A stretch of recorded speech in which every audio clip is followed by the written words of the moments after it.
Hi, எல்லோரும் எப்படி இருக்கிறீங்க? இன்றைக்கி ரெசிபி என்னென்னு பார்த்தீங்கன்னா, சாதாரண சம்பா அரிசியில் எப்படி சாஃப்டான இட்லி செய்கிறதுன்னு தான் காட்ட போகிறேன்.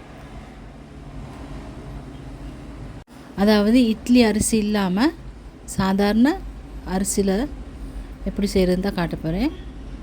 அதுவும் பாருங்கள், இப்போ நான் சம்பா அரிசியில் தான் செஞ்சுருக்கிறேன். அவ்வளோ சாஃப்டாக வந்துருக்குது.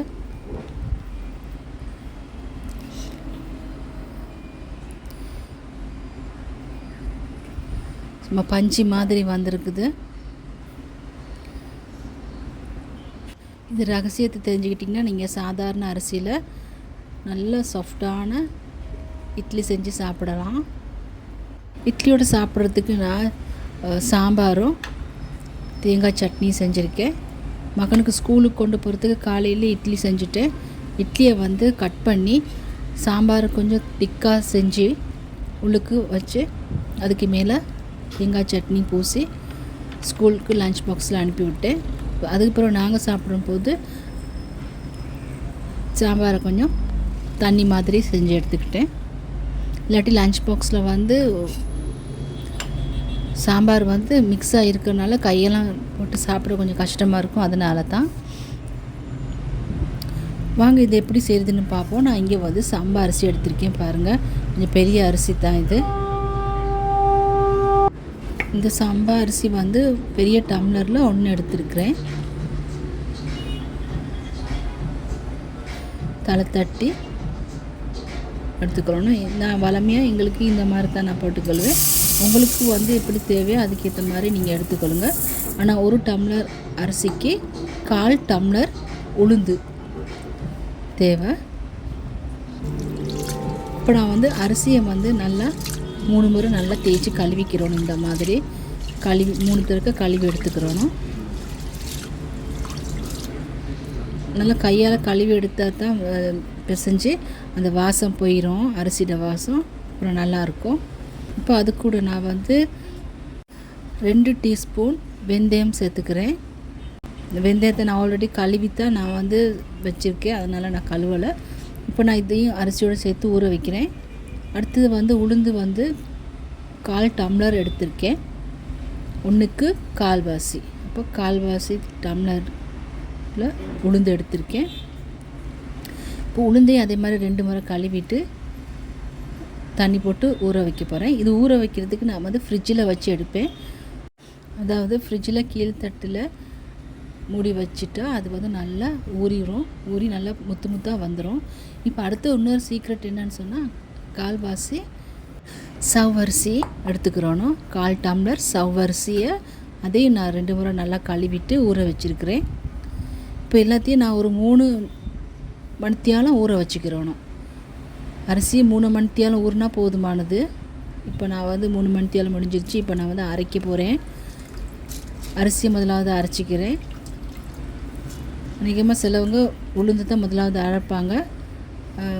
உங்களுக்கு விருப்பமாக இருந்தால் உளுந்தை முதலாவது போட்டு அரைச்சிக்கொள்ளலாம். இங்கே நான் அரிசி ஃபஸ்ட்டுக்கு அரைக்கிறேன். அரிசி ஊறின தண்ணியை தான் யூஸ் பண்ணி அரைக்க போகிறேன். மிச்சம் தண்ணி ஊற்றாமல் இந்த ஒரு டம்ளருக்கு நான் அரைவாசி தண்ணி தான் சேர்த்துருக்கேன். நல்லா அரைச்சிட்டேன். இந்த மாதிரி அரைச்சிக்கிறணும். சும்மா லைட்டாக கொரகொரப்பு இருக்கணும்.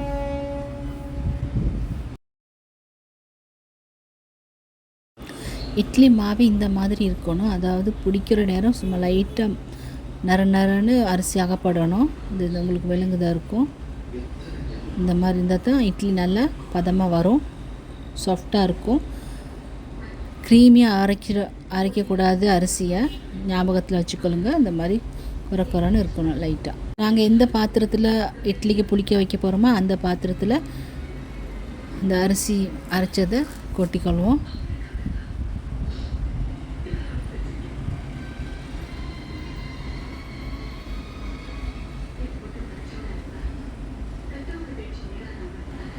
அடுத்தது நாங்கள் உளுந்து அரைச்சிக்கிறோம். உளுந்தோடு சேர்த்து சவ்வரிசியும் அரைச்சிக்கிறணும். உளுந்து அரைக்கிற நேரம் கொஞ்சமாக தண்ணி போட்டு தான் க்ரீமியாக அரைச்சிக்கிறணும். அதே நான் உளுந்து ஊற வச்ச தண்ணியில் தான் லைட்டாக போட்டு அரைச்சிக்கிறேன். இப்போ ஊற வச்ச சவ்வரிசியும் சேர்த்துக்கிடுவோம். சவரிசி எதுக்கு சேர்க்குறோன்னு சொன்னால் நல்ல இட்லி வந்து நல்ல வெள்ளையாக வரும், அதோட நல்ல சாஃப்டாகவும் இருக்கும்.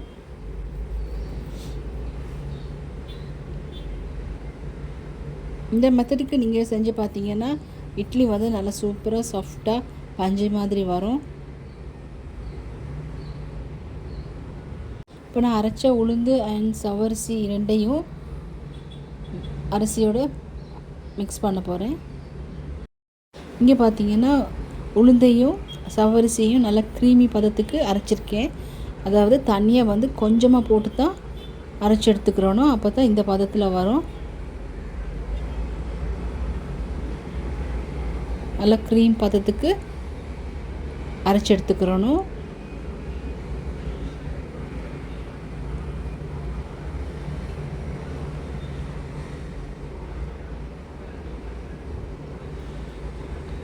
இப்போ வந்து 1 டீஸ்பூன் உப்பு சேர்த்துக்கிறேன்.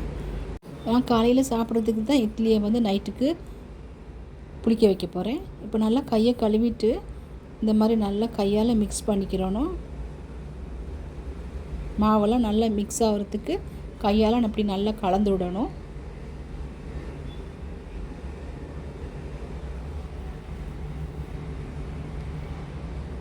கடைசியாக இந்த மாதிரி கையால் பீட் பண்ணணும்.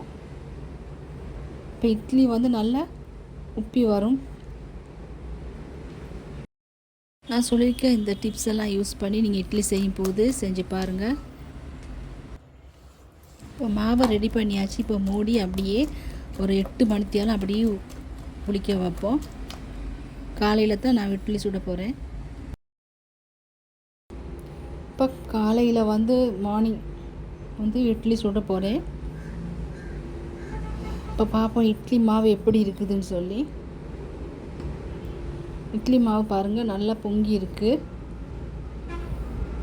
நல்லா சின்ன சின்ன பபிள்ஸ் வேறையாக வந்திருக்குது.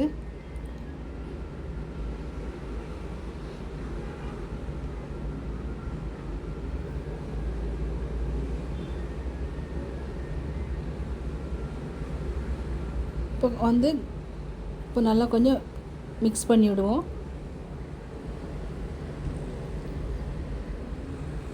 இந்த மாதிரி இருந்தால் தான் இட்லி வந்து நல்லா சாஃப்டாக வரும், மல்லிகைப்பூ மாதிரி வரும், இல்லாட்டி கல் மாதிரி இருக்கும். ஸோ இந்த பதத்துக்கு நம்ம எல்லாம் ரெடி பண்ணி வச்சு இட்லி சுடுவோம். இப்போ பாருங்கள், நான் தட்டுக்கு வந்து எண்ணெய் பூசிக்கணும். நல்லெண்ணெய் நல்லோம், இல்லை நல்லெண்ணெய் இல்லாட்டி தேங்காய் எண்ணெயும் ஓகே. எல்லாம் பூசிட்டு நான் வந்து தட்டுக்கு இட்லி மாவை ஊற்றுறேன். உங்களுக்கு ஆயில் போடாமல் துணியிலையும் போட்டு இட்லி சுட்டு எடுக்கலாம், அது உங்கள் விருப்பம். இங்கே பார்த்தீங்கன்னு சொன்னால் இட்லி மாவை தட்டுக்கு ஊற்றும் பொழுது 3/4 வாசிக்கு தான் ஊற்றணும். அப்போ தான் நல்லா பொங்கி வெந்து வரும். மாவை ஊற்றின பிறகு தட்டு இந்த மாதிரி தட்டி விடணும்.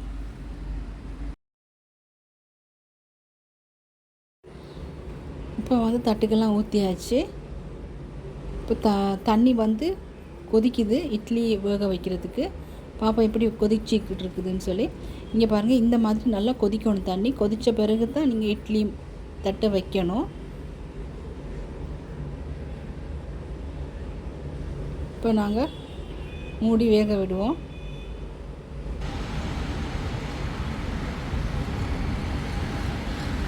இப்போ போய்ட்டு செக் பண்ணி பார்ப்போம் வெந்திருக்கான்னு சொல்லி.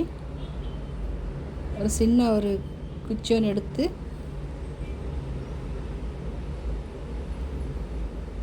செக் பண்ணி பார்ப்போம் மாவு எதுவும் ஒட்டியிருக்கான்னு. ஆனால் மாவெல்லாம் ஒட்டிலாம் எல்லாம் குச்சி வந்து க்ளீனாக வந்திருக்குது. ஸோ அது நல்லா வெந்துருச்சு. இப்போ நாங்கள் தட்டை வெளியே எடுப்போம்.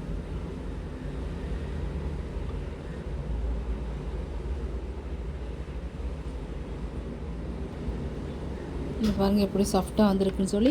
இந்த வீடியோ உங்களுக்கு பிரயோசனமாக இருக்கும்னு நினைக்கிறேன். நீங்களும் இந்த மாதிரி செஞ்சு பாருங்கள். பிடிச்சிருந்தால் லைக் பண்ணுங்கள். நன்றி.